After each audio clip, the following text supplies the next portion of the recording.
രാഹുൽ ഗാന്ധിയുടെ ഭാരത് ജോഡോ ന്യായയാത്രയിലെ സുരക്ഷാ വീഴ്ച ചൂണ്ടിക്കാട്ടി കേന്ദ്ര ആഭ്യന്തരമന്ത്രിക്ക് കോൺഗ്രസ് അധ്യക്ഷന്റെ കത്ത്. അക്രമങ്ങളിൽ നടപടിയെടുക്കാൻ അസം മുഖ്യമന്ത്രിക്കും ഡിജിപിക്കും കേന്ദ്രം നിർദ്ദേശം നൽകണമെന്ന് മല്ലികാർജ്ജുൻ ഖർഗെ ആവശ്യപ്പെട്ടു. അസം മുഖ്യമന്ത്രി ഹിമന്ത ബിശ്വ ശർമ്മയെ നിയന്ത്രിക്കുന്നത് അമിത് ഷായാണെന്ന് രാഹുൽ ഗാന്ധി പരിഹസിച്ചു. ന്യായയാത്രയുടെ അസമിലെ ഇന്നത്തെ പര്യടനം പൂർത്തിയായി. രാഹുൽ ഗാന്ധി അടക്കമുള്ള നേതാക്കൾക്ക് എതിരെ അസമിൽ കേസെടുത്തോടെ ഹിമന്ത ബിശ്വർമയ്ക്കും ബിജെപിക്കും എതിരെ വിമർശനം ശക്തമാക്കി കോൺഗ്രസ്.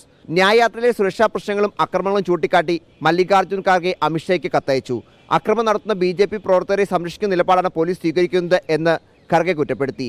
അമിത്ഷായ്ക്ക് എതിരെ എന്തെങ്കിലും പറഞ്ഞാൽ ഹിമന്ത ബിശ്വർമയെ ബിജെപിയിൽ നിന്ന് പുറത്താക്കും എന്ന് രാഹുൽ ഗാന്ധി വിമർശിച്ചു.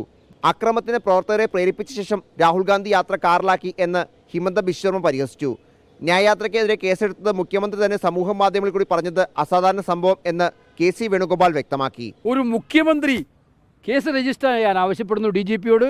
കേസ് രജിസ്റ്റർ ചെയ്തതിനു ശേഷം മുഖ്യമന്ത്രി തന്നെ ട്വീറ്റ് ചെയ്യുകയാണ്, രാഹുൽ ഗാന്ധിക്കെതിരെ, കെ.സി. വേണുഗോപാലിനെതിരെ, കനയ്യകുമാറിനെതിരെ കേസെടുത്തിരിക്കുന്നു. ഇതെവിടെയും കേട്ടിട്ടുണ്ടോ? മുഖ്യമന്ത്രി കേസെടുത്തതായിട്ട് പ്രഖ്യാപിക്കുന്ന മുഖ്യമന്ത്രിയാണ്. ന്യായയാത്രയുടെ ഇന്നത്തെ പര്യടനം ബാർപേട്ടയിൽ നിന്നാണ് ആരംഭിച്ചത്.